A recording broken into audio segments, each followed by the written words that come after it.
Hello students, कैसे हो? उम्मीद करता हूँ सभी स्टूडेंट्स अच्छे होंगे और सभी स्टूडेंट्स की जो प्रिपरेशन है वो अच्छी चल रही होगी। चाहे आप किसी भी एग्जाम की प्रिपरेशन कर रहे हैं, चाहे सीएसआई या नेट की प्रिपरेशन कर रहे हैं, चाहे आप अपन कहें डीबीटी जेआरएफ की प्रिपरेशन कर रहे हैं या फिर कोई भी कॉलेज लेक्चर या स्कूल लेक्चर की प्रिपरेशन कर रहे हैं। एक टॉपिक आज लेके आए हूँ, छोटा सा टॉपिक है। सभी एग्जाम में कहीं ना कहीं एक जो क्वेश्चन है वो हमेशा इस टॉपिक से पूछा जाता है।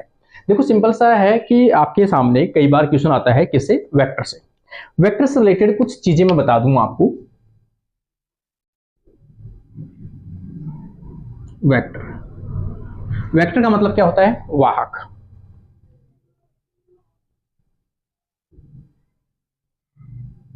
वाहक का मतलब होता है किसी भी एक चीज को लेके जाने वाला। ठीक है ना? तो वेक्टर जो टर्म आया है वो यहां पर पढ़ रहे हैं, वो पढ़ रहे हैं यहां पर डीएनए वेक्टर। डीएनए वेक्टर है कि कोई भी जो डीएनए का फ्रेगमेंट्स है उनको कॉपी करने के लिए यूज में लिया जाने वाला एक वाहक के रूप में काम करता है। ठीक है ना? तो डीएनए जो वेक्टर है ये सबसे पहले कहां से यूज में लिया गया है? तो एक एज ए प्लाज्मिड के रूप में यूज में लिया गया है। ठीक है ना? कहां से लिया गया था? प्लाज्मिड से। और प्लाज्मिड अपन किसे कहते हैं? खासतौर से प्रोकैरियोट्स के अंदर कोई भी एक्स्ट्रा अपने कहें extra circular double standard DNA जिसमें सेल्फ रेप्लिकेटिंग करने की कैपेसिटी पाई जाती है उसे अपन क्या कहते हैं? प्लाज्मिड कहते हैं। यहां पर एक अपन देखें, ये बैक्टीरियल सेल है।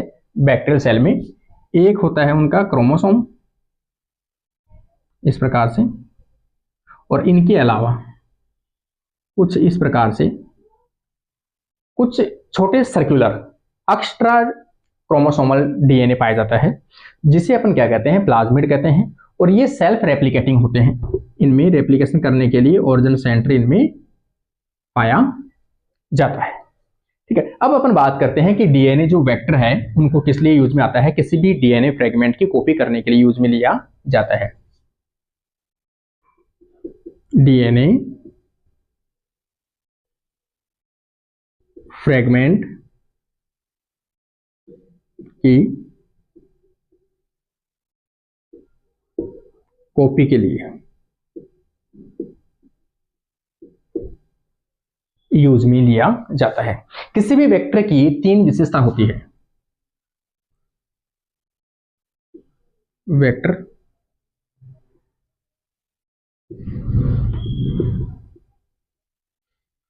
प्रॉपर्टीज। काफी एग्जाम के अंदर आपको कहीं ना कहीं देखने को मिल जाएगा कि वेक्टर की जो प्रॉपर्टीज है वो तीन क्या है। आपको तीन तो हमेशा याद रखनी है। सबसे पहले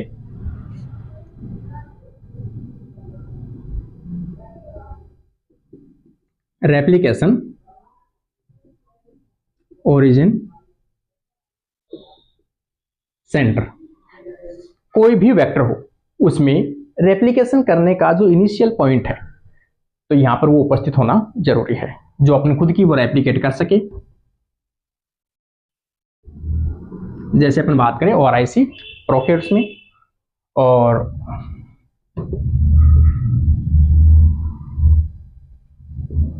यूकैरियोट्स में ऑटोनॉमस रेप्लिकेटिंग सीक्वेंस, ये तो होना ही चाहिए। सेकेंड पॉइंट अपन करें कि किसी भी वेक्टर में क्या होना चाहिए? रेस्ट्रिक्शन एंडोन्यूक्लियस एंजाइम के प्रति साइट होनी चाहिए जहां से वो रेस्ट्रिक्शन एंडोन्यूक्लियस उनको कट कर सके।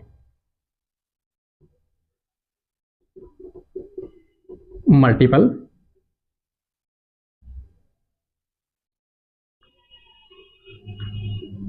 Endonuclease restriction sites. थर्ड चीज क्या होनी चाहिए उसमें कि जो वेक्टर में आपने डीएनए को डाला है उस डीएनए को अपन सिलेक्ट कैसे करें कि ये डीएनए रिकॉम्बिनेंट हुआ है या नहीं हुआ है, डाला है या नहीं डाला है। उसके लिए अपने इसमें सिलेक्टेबल मार्कर, सिलेक्टेबल मार्कर होने उनमें जरूरी है जिनके आधार पर आप ये पता लगा सकते हो कि इसमें जीन ट्रांसफर हुआ है या नहीं हुआ है। तो तीन चीजें किसी भी वेक्टर में होनी कंपलसरी है। हमेशा पूछा जाता है आपको रेप्लिकेशन का ओरिजिन सेंटर होना चाहिए। दूसरी चीज रेप्लिकेशन की जो मतलब मल्टीपल रेस्ट्रिक्शन साइट्स होनी चाहिए। और तीसरा आना चाहिए सिलेक्टेबल मार्कर होना चाहिए। ठीक है, अब अपन देखते हैं कि ऐसे डीएनए के वेक्टर्स जिनमें कितने लॉन्ग डीएनए की आप कॉपी कर सकते हो। ठीक है ना, इंसर्शन डीएनए साइज, कितने लॉन्ग डीएनए की साइज कर सकते हो। यहां पर अपन बात करें तो होस्ट किसमें इनकी कॉपी कर सकते हैं, ये एग्जांपल है वेक्टर के,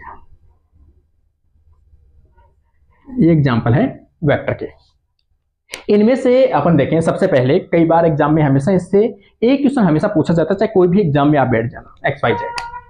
प्लाज्मिड के अंदर देखें, सबसे पहले प्लाज्मिड में खास तौर से अपन बात करें PBr 322, इसमें होस्ट क्या है इसका, ई कोलाई के अंदर इसको किया जाता है, मल्टीप्लाई के लिए डाला जाता है। ठीक है ना, और कितने साइज को ये कॉपी कर सकता है डीएनए की, इंसर्शन साइट क्या है, लेस देन 10 KB। 10 KB से 10 KB से कम डीएनए की साइज को ये कॉपी कर सकता है। बैक्टीरियोफेज की अपन बात करें, यहाँ पर लेमडा बैक्टीरियोफेज भी आ सकता है, बैक्टीरियोफेज भी आ सकता है। ई कोलाई की बात करें, ई कोलाई के अंदर इसको इंसर्ट किया जा सकता है, होस्ट के रूप में काम आता है। इसमें डीएनए के साइज कितनी इंसर्ट कर सकते हो, 9 से लेकर 15 KB तक आप इसकी क्लोनिंग कर सकते हो। कॉस्मिड की अपन बात करें, कॉस्मिड देखो एक दो चीजों से मिलकर बना हुआ है, यहां पर एक तो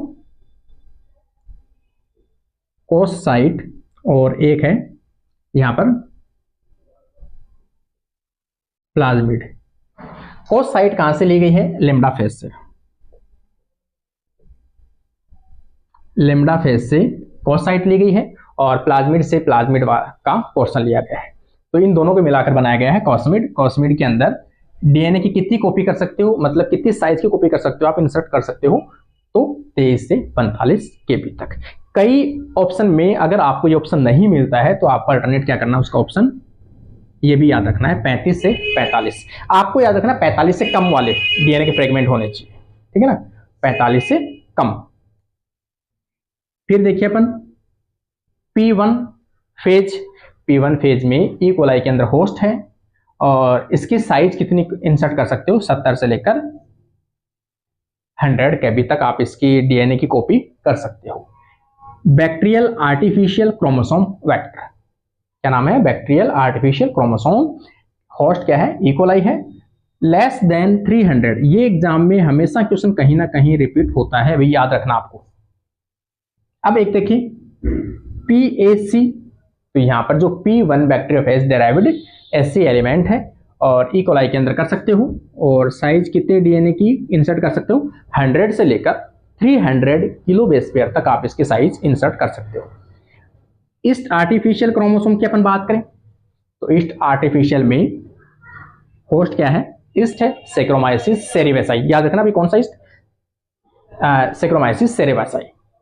कितने साइज डीएनए की कॉपी कर सकते हो आप, 100 से लेकर 3000 किलो बेस पेयर। इसका मतलब ये मैक्सिमम साइज है।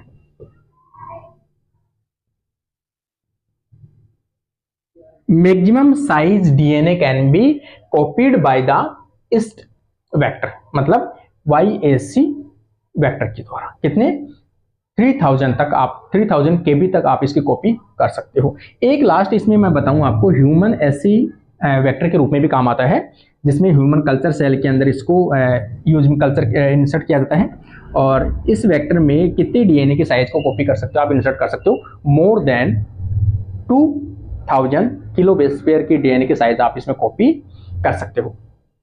तो ओवरऑल अपन बात करें कि ये सभी वेक्टर्स के इंपॉर्टेंट जो भी चीजें हैं वो सभी एक साथ में कलेक्शन करके लेके आया हूं कि आप लोगों इसमें से आपको बेनिफिट हो सके, और कोई भी एग्जाम में यदि आप बैठते हो तो कहीं ना कहीं आपको बेनिफिट हो सके। ठीक है ना, तो उम्मीद करता हूं आपको जरूर पसंद आया होगा इस प्रकार की जो चीजें हैं, और आपको कहीं ना कहीं आपने वेक्टर्स तो पढ़ ही रखे होंगे। ठीक है ना, तो सबसे पहले अपन छोटी सी और बता देता हूं आपको, जैसे ये कोई डीएनए का वेक्टर है और यहां पर अपन बात करें तो ये आपके पास में कोई इंटरेस्टेड डीएनए है। इस डीएनए को रेस्ट्रिक्शन एंजाइम से कट करते हैं, इसको भी रेस्ट्रिक्शन एंजाइम से कट करते हैं, छोटे छोटे फ्रेगमेंट्स बना लेते हैं यहां पर कुछ इस प्रकार से, और इनको कट कर कर कुछ इस प्रकार से शेप हो जाएगी इनकी यहां पे, और इन दोनों को अपन क्या करा देंगे, मर्ज करा देंगे। ये वाला जो डीएनए है वो इसमें इंसर्ट कर देंगे, और अपने पास में कुछ इस प्रकार की जो कॉपी है वो आ जाएगी। इस प्रकार से अपने पास में डीएनए का जो रिकॉम्बिनेशन है वो देखने को मिलेगा। यहाँ पे कुछ इस प्रकार का जो कॉम्बिनेशन है वो देखने को मिलेगा। और ये जो रिकॉम्बिनेंट डीएनए है इसे अपन क्या बोलेंगे, रिकॉम्बिनेंट डीएनए। इस रिकॉम्बिनेंट डीएनए को किस में डाल देंगे अपन, जो भी इसका होस्ट है, तो इसका जो होस्ट होगा उसके अंदर अपन इस कॉपी को क्या कर देंगे, इंसर्ट कर देंगे। तो कुछ इस प्रकार से अपन इंसर्ट करेंगे इसको यहाँ पे, और इसमें अपन देखें कि यहाँ पर क्या हो जाएगा, इसमें ये रेड वाला क्या है, डीएनए जो आप कॉपी करना चाहते हो। धीरे धीरे जैसे जैसे सेल कल्चर करेगी, सेल अपनी मल्टीप्लाई करेगी, वैसे वैसे इनकी जो कॉपी है वो बढ़ती जाती है। सेल क्या करेगी, मल्टीप्लाई करेगी। सेल धीरे धीरे मल्टीप्लाई करेगी। जैसे जैसे सेल मल्टीप्लाई करेगी वैसे वैसे ये जो वेक्टर हैं वो भी क्या करेंगे, अपनी संख्या बढ़ाते जाएंगे। इस प्रकार से जितनी वेक्टर की संख्या बढ़ेगी उतने ही आपने जो डीएनए इंसर्ट किया है उसकी संख्या बढ़ेगी। इसका मतलब आपने जो डीएनए इंसर्ट किया था ये एक, इसकी कॉपियां अब यहाँ पर बढ़ती जा रही है इस प्रकार से। तो यहाँ पर मल्टीपल कॉपीज जो है उसकी प्राप्त हो जाएगी आपको। जब चाहे आप इनको आइसोलेट कर सकते हो इन होस्ट से। ये इसकी आ जाएगी, ठीक है ना, ये इसकी क्या हो जाएगी, क्लोनिंग।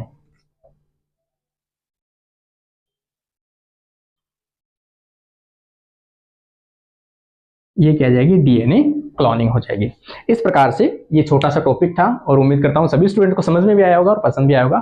तो जो भी एग्जाम में स्टूडेंट्स बैठते हैं वो एग्जाम में ये टॉपिक्स जो है वो जरूर देख के जाएं, ताकि आपको एक क्वेश्चन हमेशा आपका राइट होगा। Thank you friends.